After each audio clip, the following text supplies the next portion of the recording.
Hello everybody.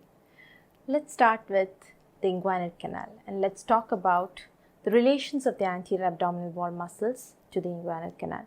So we'll be covering the inguinal canal under 3 videos. This is the first video. In the second installment, we'll be looking at the boundaries of the inguinal canal, and in the third installment, we'll be seeing the contents of the inguinal canal. So let's first get our basics right and see the relations of the anterior abdominal wall muscles and how it affects the position of the inguinal canal. So the layers of the anterior abdominal wall are a topic which is very frequently taken at the beginning of your abdomen session of anatomy, and many of you are probably thorough with all the layers, but still let's just see what they are. So from the front to the back, we'll be seeing the layers one by one. The skin is the anterior-most layer. This is followed by the superficial fascia. As you all know, the superficial fascia of the abdomen has got 2 layers. The outer fatty layer is called Camper's fascia and the inner membranous layer is called Scarpa's fascia.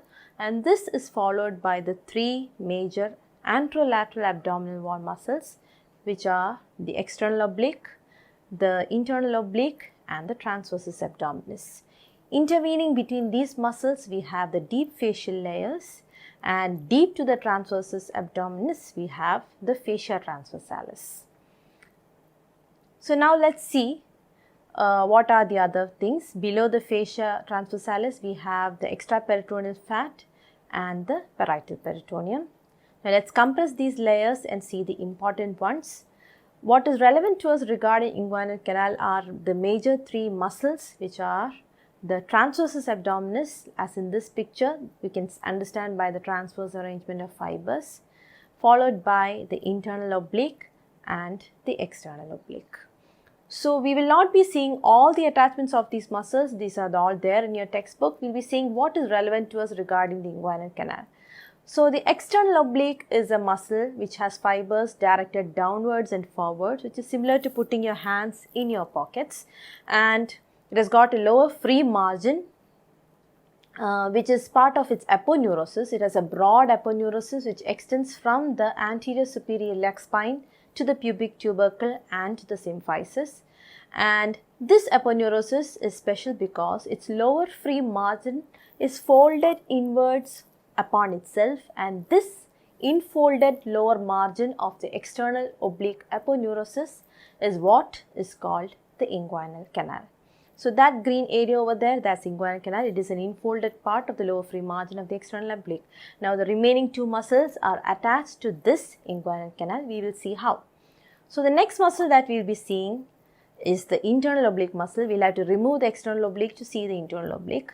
The internal oblique fibers run perpendicular to the fibers of the external oblique. They are directed downwards and backwards at 90 degrees to the external oblique fibers, and from all its attachments, what is important is that the internal oblique takes origin from the lateral 2/3 of the inguinal canal. So that is important for us, and it inserts onto the conjoint tendon, which is a combined tendon that the internal oblique forms along with the transversus abdominis. So these are 2 points to be remembered: the lateral 2/3 for the internal oblique and the conjoint tendon onto the pecten pubis.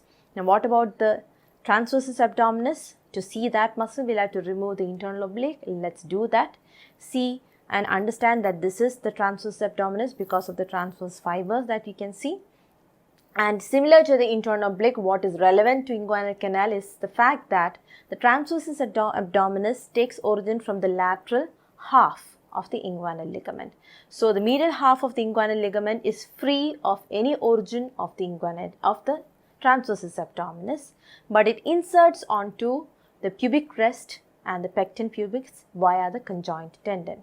So now what is the inguinal canal? The inguinal canal is actually an intermuscular tunnel which is passing between these 3 abdominal muscles, anterior wall abdominal muscles, and for that we have to put in the deepmost layer, which is the fascia transversalis, and the inguinal canal starts as something called the deep ring, which is actually situated above the midpoint of the inguinal ligament. So the deep ring is a defect in the fascia transversalis. It is an opening through which structures from within the abdomen pass outwards, and this defect is located immediately above the midpoint of the inguinal ligament, and this is the deep ring.